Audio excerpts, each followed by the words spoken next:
This is the Moral Science Podcast, and I'm your host, Amber Cozell. In this series, I get to interview experts in my favorite subject, the scientific study of human morality, virtues and vices, evolution of morals, the judgment-action gap, character development, the philosophy of morality, transcendent experiences, researchers' moral biases, cultural values, plus the obligatory trolley dilemma. We are going to talk about it all.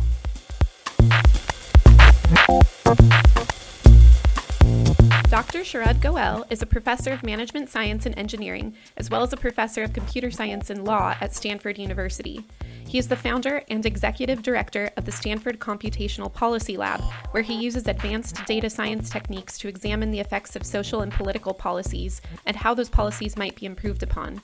In this episode, we discuss the intractability of algorithmic fairness. We explore how automated decision systems are being used and implemented in unsettling ways, and the mathematical reasons that three common goals for achieving algorithmic fairness are mutually exclusive. So I had a pretty non-standard path, I would say, to my current academic position. I started out in math. I did my PhD, my undergraduate degree and my PhD in math. I came to Stanford, I did a postdoc. I started getting interested in applications. I mean, the type of work that I was doing before was pretty theoretical probability. And then I came to Stanford and I realized, as a postdoc, and I realized there are a lot of applications out there in the world, specifically political applications that could draw on those types of skills. And so I got pretty interested in that. I did that for a couple of years, and then in a way, I guess I kind of burned out of academia, and I took what I call a 7-year postdoc after that. I went to industry. I went first to Yahoo Research and then Microsoft Research for a couple of years. And that was pretty exciting for me because this was in a time when social science was starting to become of interest to technology companies. I mean, at this point, in retrospect, it seems like that's always been the case. I mean, you think of companies like Facebook and you're like, these are social networks. It's like you need social scientists to be involved. But at that point, there wasn't that much. There was just an inkling that these ideas matter, that it wasn't just, running big machine learning algorithms and that's all there is to it. And so this was exciting for me. And I got to interact a lot with people at this bridge of computer science and social science and in starting up this new field or contributing to this new field of computational social science. So I did that for a while. And then I became increasingly interested in policy, specifically criminal justice related topics. And at that point, I was also sort of looking for a change and came back to academia. And I think there are lots of advantages to doing that type of policy work in academia. I mean, for one, it's like, people will usually return my phone calls now that I'm here. So that's one big bonus. They didn't when you were in industry? They always thought I was trying to make money. So interesting. So that's, if you like call someone up and you're at Microsoft, it's like, why are you interested in this? Like, what is the angle? Yeah. And, probably they should be asking me the same question when I call them up now, but for some reason they don't. Okay. So I think there's just a different perception of what the incentives are when you're at a company or in a university. And then there's just a lot more sort of breadth of expertise and of interests in, specifically at a place like Stanford, but I think in universities more generally. Yeah. I can walk a quarter mile and be at the law school or be at the sociology department or political science department and which I think is great, especially for the work that I'm doing now. And before I was mostly surrounded by computer scientists, which makes sense when a lot of the work that we were doing was related to computer science, but it also changed the way that we could think about problems. Yeah, interesting. So I don't know I'm sure you had to sign NDAs and everything with your work in industry before, but can you say generally like what sorts of issues you were working with back then? Yeah. So I didn't, I think everything I did was basically public. Okay. But that probably means that people didn't actually care that much about the stuff that I was doing. I think so. Let me see. What's a a lot of the work that I was doing was related to information diffusion. And so the idea is that how do you know what types of information are going to go viral? What does that word even mean? It's a word that people throw out a lot, but how do we rigorously make sense of that? And those are the types of questions that I was looking at. And also, so the substantive question was about information and adoption and diffusion. In the technical questions were about distributed computing and how do you answer social science questions at scale. And so it's that particular intersection that I was quite interested in. It's like, how can you push social science into this new generation of techniques that could help us answer questions that we could barely even conceive of 10, 15 years ago. Yeah. So you have a joint appointment with Sociology and Law here, right? So when did that happen? Did that happen after your interest in criminal justice in particular came up?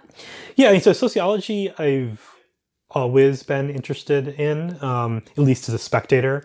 So I think that's always been there. And this is like, if I were to identify with some social science discipline, sociology is probably the discipline that I would identify with most strongly.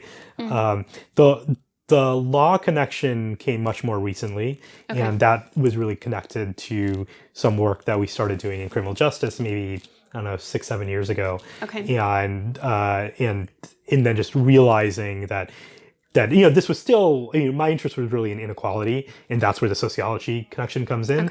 But then realizing that a lot of these questions, they aren't just broad policy questions, but specifically they have legal implications. And so understanding how these broader questions of inequality intersect with potential legal remedies, that's one of my areas of interest now. Yeah, that's really interesting. So how did you move from information diffusion into your specific interest in criminal justice? Yeah, it was mostly, in some ways it was happenstance. Again, this was a bit of a long-running personal interest of mine, but not something that I had looked at academically or in a kind of research-oriented way. But I was living in New York, I don't know, I guess maybe 7-8 years ago, and stop and frisk was in the news quite a bit. And so I was reading about the case, and one of these comments that the judge in the case had made kind of stuck with me. He was saying, so the case, for those who don't know about it, it's it's a fairly, there's a lot going on in the case, but in a nutshell, the issue was that people were being stopped by the police, and there were two potential violations there. One is that people were being targeted unconstitutionally because of their race. And the second is that people, even regardless of their race, were being stopped without what's called reasonable suspicion of criminal activity. And this was meaning that, you can't just stop somebody on the street if you don't believe that they're engaged in any criminal activity. And so that's what's considered a Fourth Amendment constitutional violation. And so I was reading about this case, and the judge made this comment saying that, we know that a lot of people, or we have reason to believe that a lot of people were stopped unconstitutionally, but we'll never know how many people were. And, I just kind of thought, well, why is it that we're never going to know how many people were stopped, or even like a ballpark of how many people were stopped unconstitutionally? And the reason that this comment was made was because the standard way of understanding these types of violations is to interview individuals involved in every specific instance, the individuals themselves who were stopped, the police officers who were involved, potential witnesses to the incident. And in New York, at the height of this practice, there were something like 500, 600,000 stops a year. So this is a huge number of stops a year, and the practice itself was going on for decades. And so, from that perspective, you can see you can't possibly carry out an in-depth interview of all these people to really understand what's going on. And so the approach that we ended up taking was one that was very much driven by a statistical analysis. And the idea was very simple. We were just trying to estimate, at the moment that somebody is stopped, based on all the available information available to an officer, at the moment right before they were stopped, what is the likelihood that they have a weapon on them. And this was one of the main reasons for stop and frisk in the first place, of trying to get weapons off the street. Yeah. And what we estimated is something like 40% of people who are being stopped on suspicion of criminal possession of a weapon, in fact, had less than a 1% chance of having a weapon. Interesting. That's bad. Yeah, I mean, to me, like it strikes me as low. Now, I think everything is nuanced, because is 1% below the level that's the constitutional level for reasonable suspicion? I don't know. I mean, to me, it feels like it's bad public policy to stop people with that kind of rate of potentially having a weapon. But I mean, this is a difficult question. I mean, when we search people at airports when they presumably don't have, very, very unlikely to have a weapon. So there are carve-outs in certain areas where we believe that it's justifiable to search people on the basis of very, very little evidence. Yeah. But on the street, it struck me personally as not good policy, and we made the argument that this in fact was unconstitutional. Yeah. So, and those rates were, when you're saying they had a less than 1% chance, you mean by actual reports of having found weapons and then using that to backtrack? Yeah, so we could, we knew, so New York, it's kind of interesting that they, in some ways, are the poster child for having problematic stop and frisk practices. But in part because of this, they also have very good data collection. Over the years, they've been the subject of various court actions, and now they have quite good data collection. Okay. So in theory, every time someone is stopped, a police report is filed, and that information becomes public. And so we know many of the factors that the stop was predicated on, and also the outcome of those stops, whether or not a weapon or drugs or something else was found in that individual. Yeah. I had read somewhere, I think this might have been your work, of like archiving video footage from stop and frisk or police practices now or something like that. Is that you, or is this... No, that's not us. Oh, okay, okay. We've archived a lot of structured data, but no video data. No footage. Okay. Yeah. Okay. Well, I want to go ahead and shift gears a bit to get into the algorithmic fairness stuff, because I think it could take some time.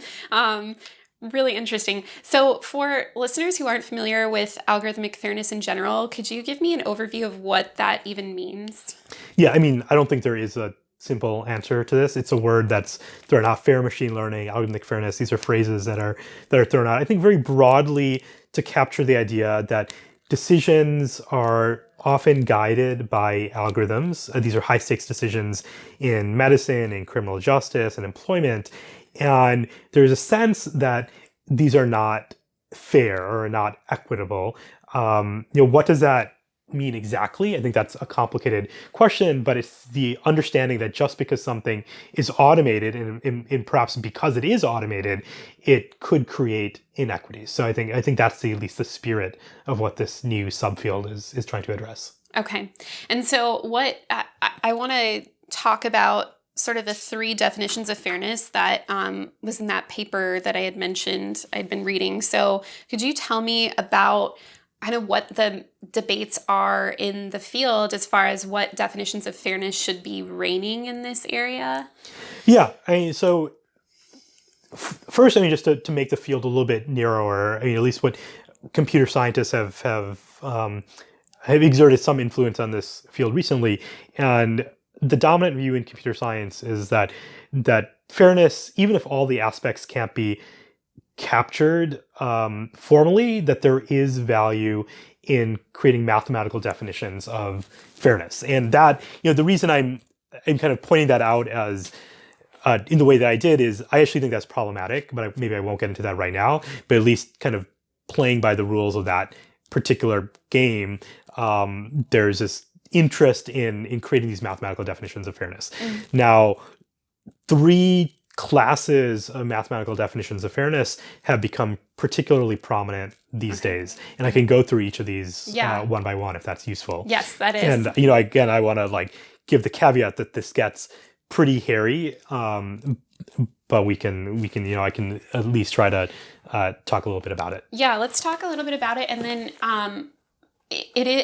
I do think it gets complicated, and I loved some of the examples because it brought it home for me. So if you could also talk about the examples of where each of these definitions do really well and where they have shortcomings, that would be wonderful. So first, just to ground ourselves a bit, Yeah.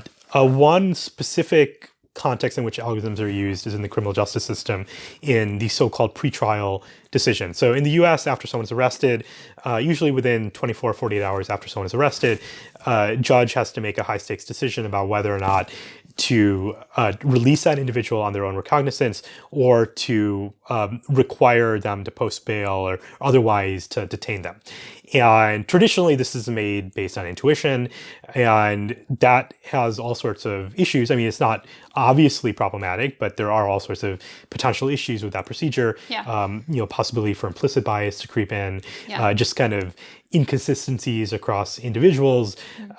So there's been a movement, especially over the last 10 years or so, there's been a movement to aid these judicial decisions with so-called algorithmic risk assessments. Now, this really, it sounds fancy. It's just a weighted checklist in practice. And so this might mean there's something like 5 factors. You might look at something like how many times an individual has failed to appear in the past, what the nature is of their current offense, whether or not they have any other current pending charges. Each of these factors comes with points.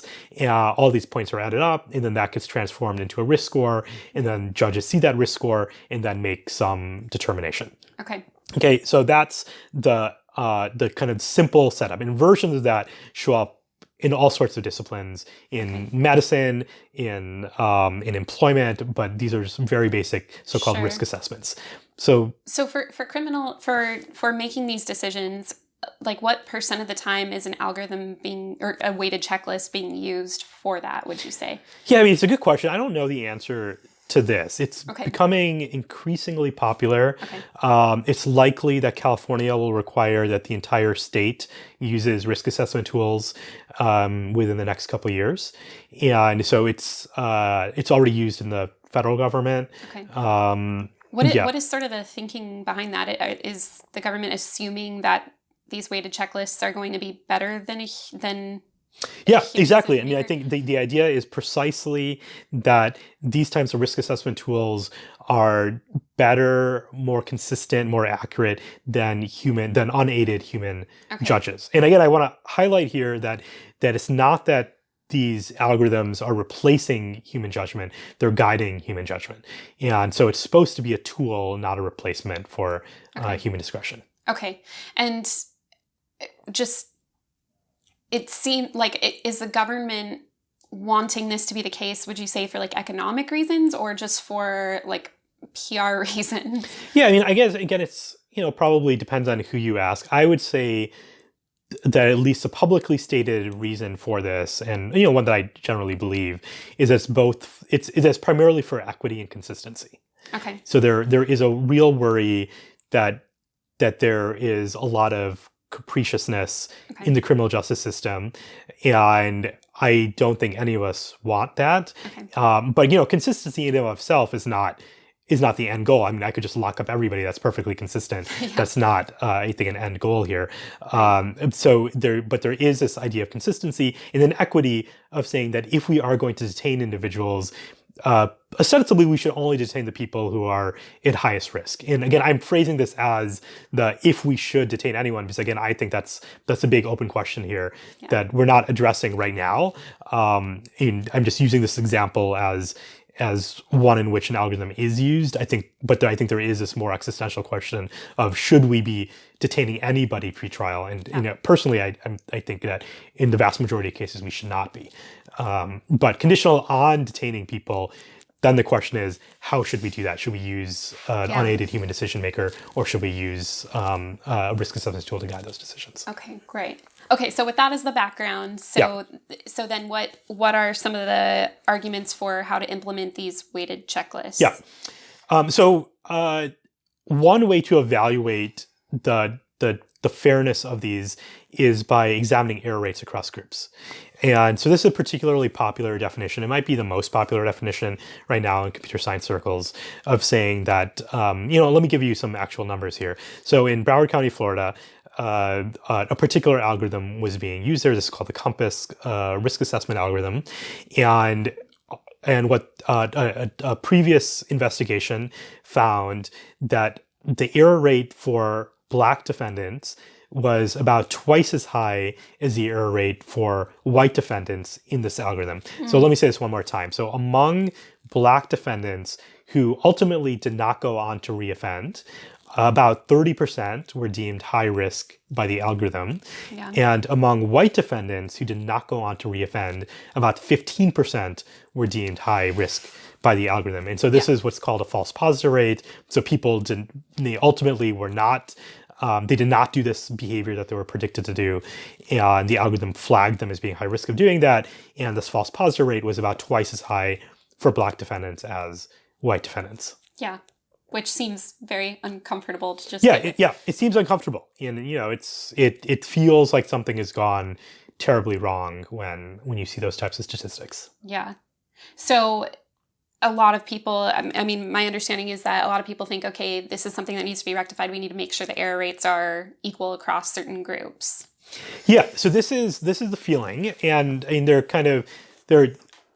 one way to think about this is that, I guess maybe there are a couple different ways to think about it. The first is saying, oh, there must just be something wrong with the algorithm, that the people who created this, they didn't exactly know what they're doing. And if you apply proper statistics, you get a good data set of representative data across different race groups, then these error rates are going to be similar. It turns out that that's probably not going to be the case. Okay. That even, and we tried to replicate this analysis, or we did replicate the analysis, and we tried to use clean data and try to use the best available statistical techniques, and we still found that error rates were about twice as high for Black defendants as white defendants.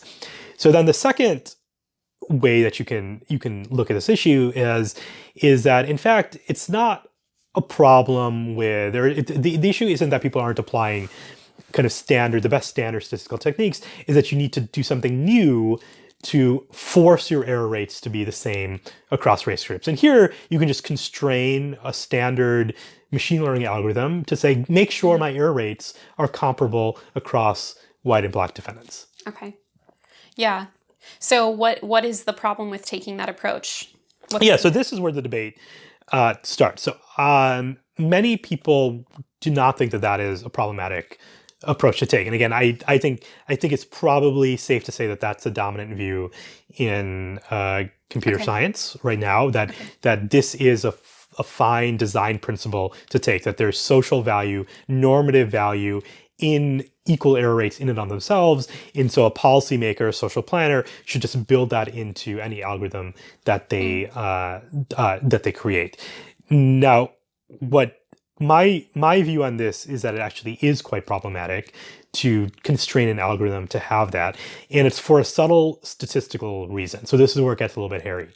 That in many kind of popular understandings of fairness, including legal and I would argue philosophical understandings of fairness, a common theme that emerges is that we apply the same standard to everybody. And so meaning that if my rule might be something like, I'm going to detain everybody who has at least a 60% chance of committing an offense if released. Now, if you take that rule at face value, the statistical problem becomes, let me try to estimate everybody's chance of recidivism, their risk. Yeah. And now the rule just tells me, once I have that estimate, the best estimate that I have available to me, I already know what I'm going to do. I'm going to detain the people who are deemed high risk, release the people otherwise. And it turns out that if you apply that rule on real data, you're going to end up with higher false positive rates for individuals with a higher base rate of reoffending. So could you put that into example form for me? Yeah. So if I were to say, and again, this is pretty close to what's happening in the Broward County example that I explained before, is that if we assume that risk estimates are perfect and this is an assumption, but let's just, let's pretend for a moment that risk assessments are perfect. So I'm omniscient. I know everybody's likelihood of reoffending. I don't know for sure if they're going to reoffend or not, but I know in probability the likelihood that any one person is going to reoffend, regardless of their race. Yeah. Now, if I apply this rule of detaining everybody above a certain threshold, for example, people who are above a 60% threshold of failing to appear, if I take the group, so in the empirical example, what we see is that Black defendants have an overall higher base rate of recidivating. Again, not because of their race, but because of all these complicated associations with race and socioeconomics that are likely associated with recidivating. But regardless of the exact mechanism, just empirically, what we see is that Black defendants are more likely to reoffend than white defendants. And so given that fact, if you were to apply a uniform threshold to the entire population, you're going to end up just mechanically seeing higher false positive rates for Black defendants in that population. Yeah, just because the distribution of risk is different. And this is where it's very hard. It's hard to think about risk. It's even harder to think about distribution of risk. Yeah. So economists have a word for this. It's called the problem of inframarginality. Okay. It's just a fancy word, but you can Google it and maybe they'll give some more information. And this is like one of these ideas that I think a picture is worth 1,000 words here, and a podcast probably doesn't do it exact justice. Well, I'll link to the paper that I'm referencing though that has those pictures in here, so that'll be good. And I also want to flag that this is I am pretty convinced of this argument. Not very many people are, so I don't want people walking away thinking that this is either simple or uncontroversial. Okay. So I think it's both complex and controversial. Yeah. So I just want to kind of flag that. Yeah. You'd also mentioned in that paper that another potential shortcoming of using that sort of method of achieving fairness was that stakeholders are not uniformly affected. So if somebody is released, well, I should let you explain because you're much more eloquent than I am on these issues. Well, I don't know about that, but I can try. So one way to achieve equal false positive rate is by setting different thresholds for different individuals. Right. And so, for example, I might release white defendants who have a 40% chance, or I might detain white defendants as long as they have at least a 40% chance of recidivating, but I might detain Black defendants only if they have a 60% chance of recidivating. Now, what we actually show in our paper is, under some reasonably general mathematical conditions, this turns out to be an optimal way to balance false positive rates. Now, if you say that directly, that I'm going to set two different thresholds for two different groups, almost certainly that would be deemed unconstitutional, again, for better or for worse. But just as a matter of law, that would almost certainly be deemed unconstitutional. And so one of the things that we point out in our work is that these black box algorithms that are constrained to equalize false positive rates, they're not telling you how they're doing this. And really what's happening under the hood, if you really peek, is that they're setting different thresholds for different groups. Now, once you realize that, I think it changes one's perspective about the equity of that approach. Now, in theory, I think it's fine. In practice, it'll never be implemented. But in theory, I think one can debate the merits of setting different thresholds for different groups. And in some contexts, that might be totally fine, like affirmative action is a context where we're effectively setting two different thresholds for different groups. But in criminal justice, it's a hard argument to make. And one of the reasons that I think it's a hard argument to make is that if you really believe that people above a certain risk threshold should be detained, and again, I'm not saying that one should believe it, but once we kind of say that this is what we believe, is it fair, is it equitable to say that certain communities, we're going to release people who we otherwise think are too dangerous to be on the street? Right. And that has a funny, it's a funny thing to think about. Yeah. That for, in the example that I was giving, like, somehow we believe that it's not okay for to release relatively high risk white individuals for fear that they're going to commit crimes, but it is okay to release, again, people who we think are relatively high risk Black individuals. And there, the kind of irony is that a lot of crime in the United States involves individuals of the same race.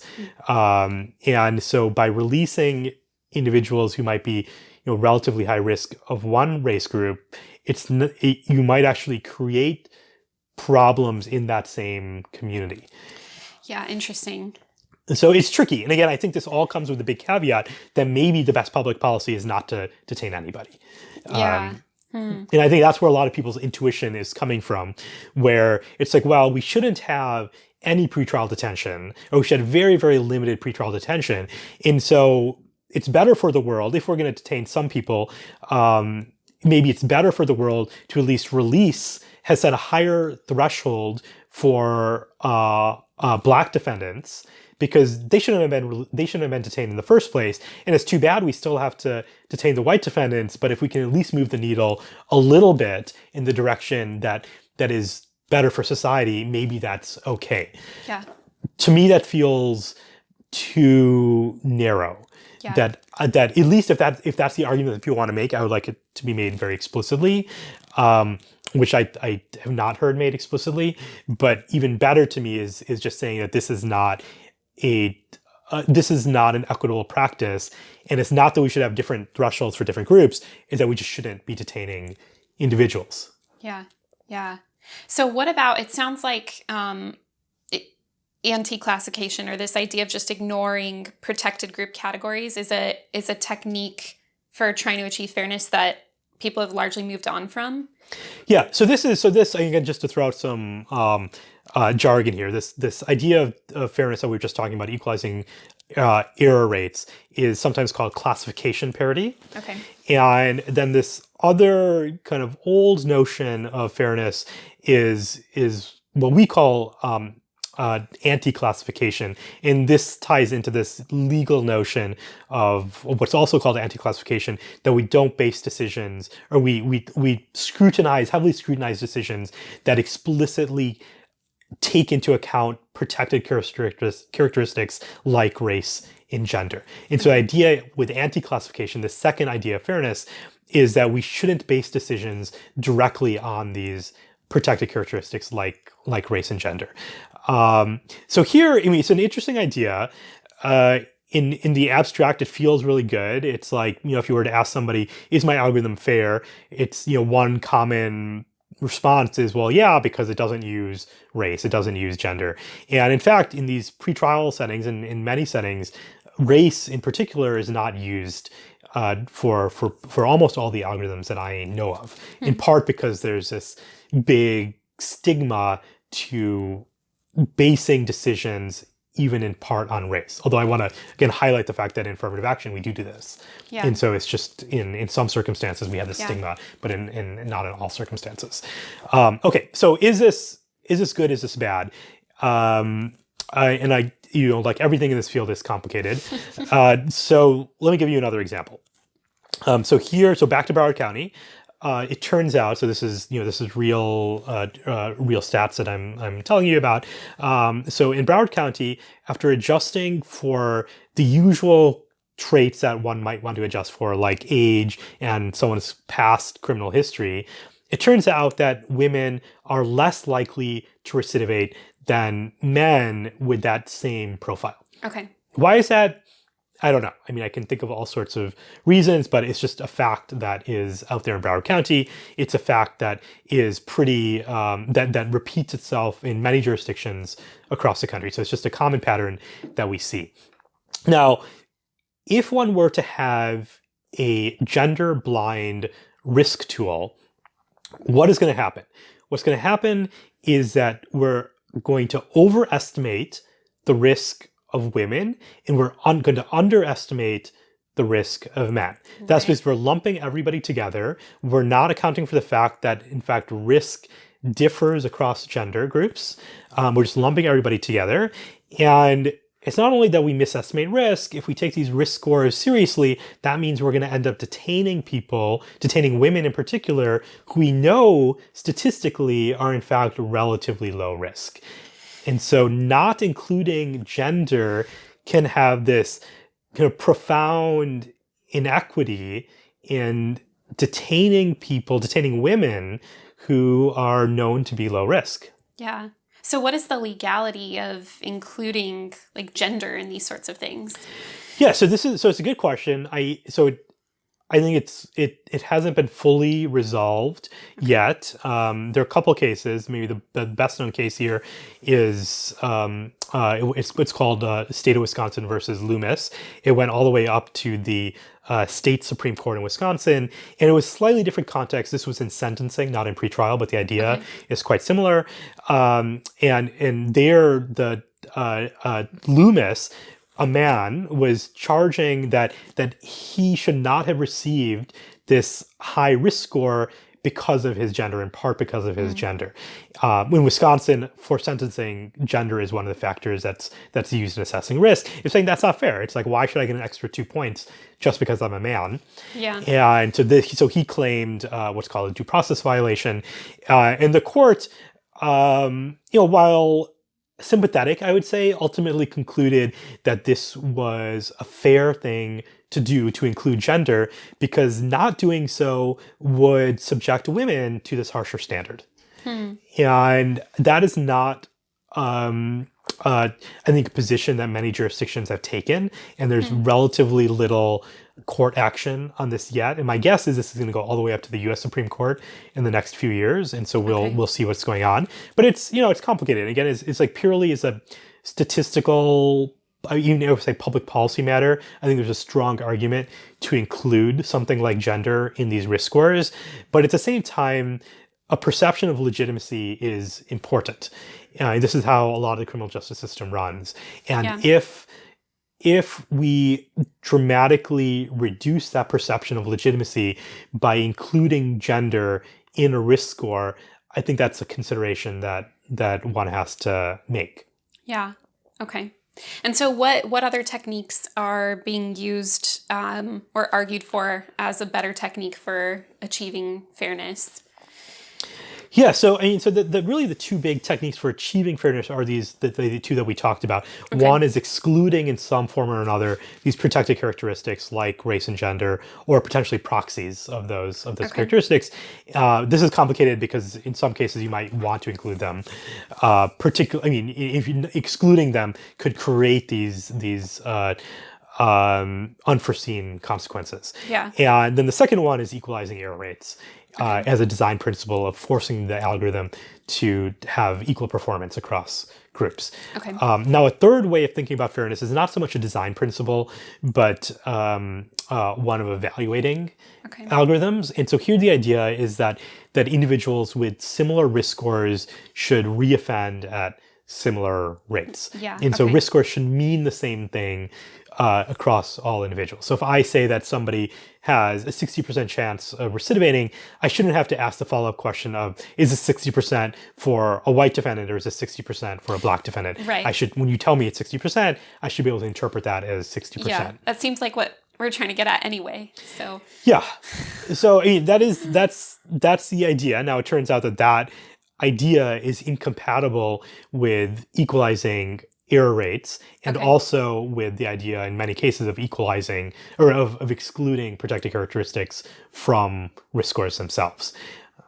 Okay. Can you tell me more about that? Like why is it incompatible? Or does that get too hairy? Yeah. So it's exactly like what we were talking about with the Broward County gender example. So if I tell you, if I look at a gender blind tool, so I've excluded gender from my risk assessment score, and I say, okay, here are two individuals that have a 60% chance of reoffending. Well, if you also tell me their gender, I know, well, if it's a man, it's more like 65% chance. And if it's a woman, it's more like 50% chance of reoffending. And so there is this extra information that I'm getting by using gender. And that's a direct result of excluding that protected characteristic when I created a risk score. Okay, Cool. So where is the field headed now, would you say? Yeah, so I mean, again, it's a good question, and there are kind of two answers here. I think there's where is the technical field of computer science heading, and then where are policymakers and other individuals who are directly trying to improve algorithms heading.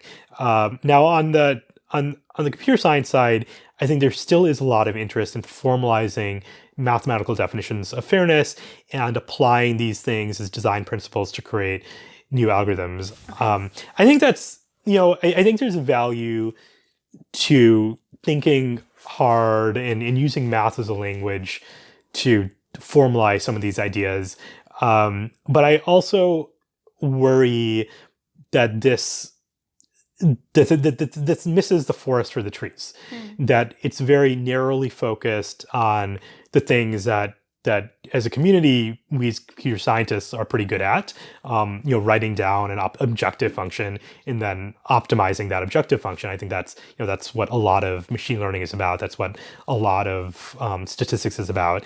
But I worry that that's not the right tack to take in these types of policy domains. So the second way in which I think this field is moving is to directly engage with policymakers, directly engage with practitioners, and try to understand in the real world what are some of the issues that we're finding. So this might be, for example, that the data that were collected to train algorithms were just inappropriate for the task in question. So one good example of this is face recognition, where there's evidence that, pretty strong evidence that the previous generation of face recognition tools, and in part even the current generation of face recognition tools, were trained on a data set that did not include enough people with dark skin. Okay. And because of that, you were seeing all sorts of avoidable errors that were being made. And so once that realization was made, and in retrospect, it seems pretty obvious. I think at the time it was not obvious. People they didn't have that on their radar as something to worry about. And so at the time, even to me, this was a big insight to be like, oh yeah, these just because you train on millions, tens of millions of images, you still might not have very good representation, and this could have all sorts of bad downstream consequences. And so just like this very, very simple realization, I think, raised awareness of collecting the right data for the task. That's one way I think in which I see a positive movement in this field. Okay. And so what are you personally working on for your future directions? Yeah, so I think that is, that's a lot of what we're doing now, is that we're trying to understand in practice when people use these types of algorithms, what are the issues that come up? How are these algorithms trained? How are they actually applied? Are people using the recommendations from the algorithms? Are they overriding the recommendations in ways that themselves could be prejudicial? So very close to the practice and sort of less close to the formalism of these types of algorithmic systems. Okay. So are you, moving in more of applied direction, do you work with organizations on this, or what does that look like? Yeah, so we work with a lot of organizations. So one thing that we did recently is work with the San Francisco District Attorney's Office in helping create an algorithm to guide charging decisions. So charging is a slightly different, the charging decision is a slightly different decision point in the criminal justice system than what we were talking about before in these pretrial decisions. This comes very quickly after arrest, before you even know whether or not the DA is going to carry this forward. They have to make a decision about whether or not they should charge. And in practice, they really only charge like half of the cases that come in front of them. And so the way that this was happening before is that intake attorneys would read the case files, the police reports, and then make an up or down decision. And these case files contained all sorts of details that arguably did not matter so much for making a decision. And so this included, for example, the race of the individual involved, maybe the exact location, their hairstyle, all sorts of other things that were either directly related to race, were proxies for race, and didn't really have that much to do with the kind of criminal nature of the case in front of them. And so what we did is we built a tool that stripped out these types of proxies that we didn't think were important for making an informed decision in that case. So here we're using natural language processing, and this is now running in San Francisco. So all of the felony cases that are being reviewed in San Francisco, they first get sanitized through the system, and it's kind of free text, and so the police narrative gets rewritten to exclude all of this type of information that we don't think is super important and could lead to implicit bias. Intake attorneys make an initial decision, then they get to look at the original unredacted version of these narratives. They make a second decision, and they can override their first decision, but if they do so, they have to give some reason for why they're doing that. So again, this is just, the idea is to guide decisions and to structure decisions in a way that we think would reduce the type of implicit biases that might creep into this. Yeah. So how did you decide what things should be stripped out, what didn't really matter? Yeah, so this is a very hard question. And again, it's a policy question. And so this is how I think about all these, is that there's a technical question, but really the hard thing is the policy question. Once we know what we want to do, we can often do it, but we often don't know what we want to do. And so here we just kind of went through the list of things that we thought were either directly related to race, like skin tone or explicit mentions of race, and then things that were associated with race, like someone's hairstyle, that, again, it's hard to imagine circumstances where that would dramatically play some sort of substantive role in the case itself. Now, there are corner cases, and this is why at the end of the day, even though we're not saying this, you have to make your final decision based on the redacted version. In some cases, maybe race was really an important factor here. I mean, maybe that was this was a racially charged assault, and that really matters. And so once you redact that information, you lose the substance. Right. And so it's not that this is kind of uniformly or universally unimportant. But in many, many cases, I think this information doesn't add a lot.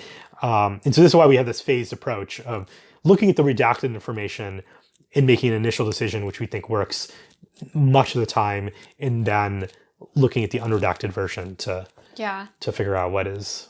So the difference between, because when we were talking about how there are certain contexts in which these protected categories statistically do seem to matter, and the implementation of what you're doing, what is the difference such that you think that specific types of protected categories that are getting removed doesn't matter? Is it because it's already at the phase where something bad has happened and now charging needs to happen, or? Yeah, so this is so it's a good question. So the difference here really fundamentally is that race we don't think matters much. So even in our risk assessment tools in that we were talking about in Broward County, if we were to include race, you don't really change the predictions. Okay. So gender really statistically matters a lot, and so then you have to make a harder decision about whether or not to include it or exclude it. Okay. With race, it doesn't really change your statistical prediction very much, and so including it could only, in theory, it might only increase implicit biases. Okay. And for the project that you were doing, it was focused specifically on stripping racial categories or proxies out. Okay. Yeah. Now, gender is a more nuanced trait to strip out.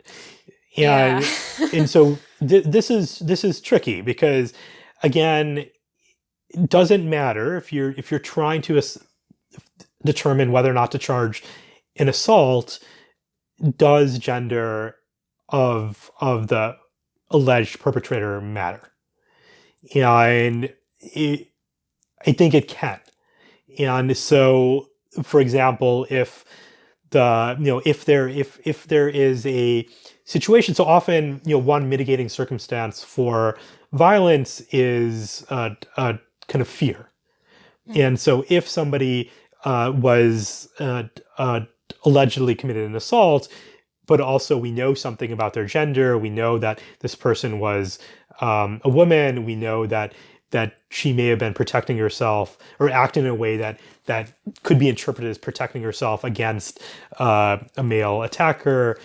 Maybe we take that into consideration when we decide whether or not to charge the case. And it's hard to know. I mean, I think this is like a tricky policy question of what we should do. It's harder in my mind to come up with an analogous example for race. Right. And so we started with kind of the lowest common denominator here and say, well, we all agree that race, 95% of the time doesn't really play a role in these situations. And so we're gonna take that out. Yeah. It seems like with race, it's maybe a bit easier to have other things that could account for differences but happen to be correlated with race, such that you can get closer to like the meat of what actually distinguishes people above or below thresholds. With gender, that seems difficult because it does seem that there are certain differences between genders that is going to be hard to just like strip out. Is this like an area that you think social sciences could help with in any way? I mean, part of the problem is just what data is easily available, right? And it's not like internal. Yeah, I mean, I think in some ways all these questions are social science questions, and so this is sort of my big, I don't know if I would call it a complaint, but my concern with the field is that it's dominated by technical data scientists, computer scientists, machine learning folks. The idea algorithmic fairness and saying the word algorithm, it feels like this is a technical question. Yeah. I view almost all the hard questions in this field as not technical. They're policy. And this isn't to say there aren't technical aspects. I think there is. But I think that the hard normative questions are really, they're areas that would be incredibly valuable to have more people trained in the social sciences become involved in. Okay. And so like what are some example areas in which you think that the social sciences have really not jumped in but could use improvement? And so almost in all of the examples that I talk about or that we work on, we work with social scientists. Okay. And I think it's so for example, in this question of what to strip out of these police reports, it's like that was a difficult conversation that we had with legal experts, with people who are familiar with the criminal justice system, with practitioners. And at the end of the day, it's not a technical question. It's a normative question of how should you design a system. It's the same thing as when we look at risk assessment tools. A narrow technical question is how do you create the risk assessment tool? In my mind, the much harder question is what you do with that risk estimate. And there, again, it's a social science question of what types of services should you provide to people based on their risk. And so that's something that we're looking into now.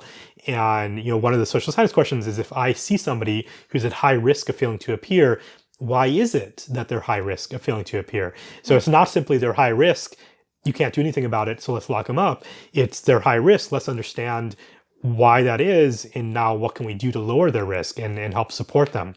And so one thing that we're doing now is trying to, when people are deemed high risk of failing to appear at court, in many cases it's because they can't find childcare, they can't find, they can't get time off of work, they can't find a ride to work, or they can't find a ride to court. And so there, once we understand that, we can intervene and we can say, okay, we're going to get you a car that'll take you to court. We're going to help you find the types of services that you need to make sure that you can fulfill these legal obligations. Yeah, really interesting. This is fascinating. So in general, do you think that starting to use algorithms in these weighted scales, has that improved upon human decision making? I mean, maybe this is a complicated question, but you're interdisciplinary, so yeah, I mean, and it is. I mean, this is Or sorry, go ahead. Or I was just going to say, do algorithms ever make what biases humans have worse, or is it just that it's more uncomfortable because it was automated? Yeah, I mean, I think certainly it's possible. it's certainly possible to make decisions worse. And so algorithms, I think this should be clear, but algorithms are not a panacea, and they certainly might not even make things better. Okay. The hope, though, is that a well-designed algorithm will improve on unaided human decision-making. I think there's a lot of evidence for that, but it is complicated, in part because there's this tension between human discretion and then prejudicially overriding human or algorithmic recommendations. And so there is a feeling that we want these algorithms to be guides, not the final word. At the same time, whenever we say that algorithms are guides, implicitly that means that humans can do whatever they want at the end of the day, and humans might directly be overriding the situations where algorithms were improving the decision, and might be reintroducing those types of biases that they were designed to mitigate. So it's, that's like one example. Another example is that algorithms could create feedback loops. They could mask they could provide some veneer of objectivity and mask more serious insight into investigation into what might be happening. So I think there are all sorts of problems with blindly applying algorithms. And I think this is where a lot of the pushback is coming from, that there's a fear that, and this is also my fear, that people who are pretty technically sophisticated, but might not have the type of social science background, might not have the type of policy background or domain knowledge to thoughtfully interact with an application, that is a potentially quite problematic way to engage. Yeah, it seems like with it is interesting what you're saying about the human dynamic of being able to override is both like a good and potentially dangerous thing as well.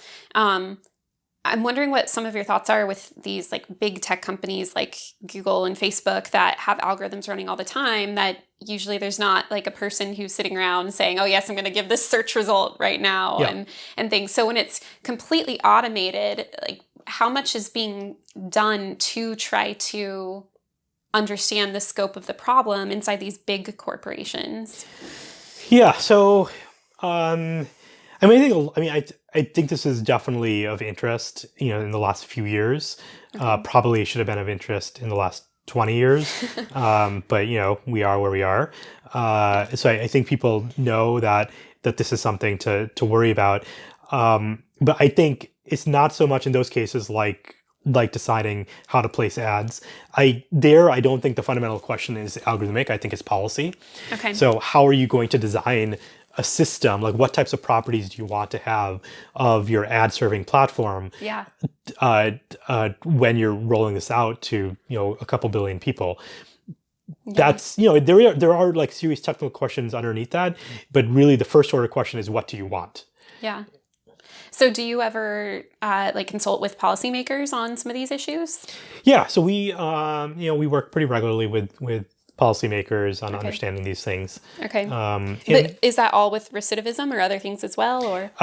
In other things as well. I mean, we're looking at some applications in healthcare and education, insurance, all over the place. So these algorithms are everywhere now, and there is a realization that they can have all sorts of inequitable impacts. Yeah. That is so cool. You do such cool work. It must feel good to have an applied, just to be making impact outside of the ivory tower. That's really cool. Yeah, I definitely, this is the big reason that I came back to university is to have this type of impact and to raise awareness about these types of issues. So I'm happy to be able to do it. That's awesome. Well, thank you. I think we're out of time here. Thanks so much, Sharad. I really appreciate your time, and this is super interesting. So thanks so much. Thanks for having me on.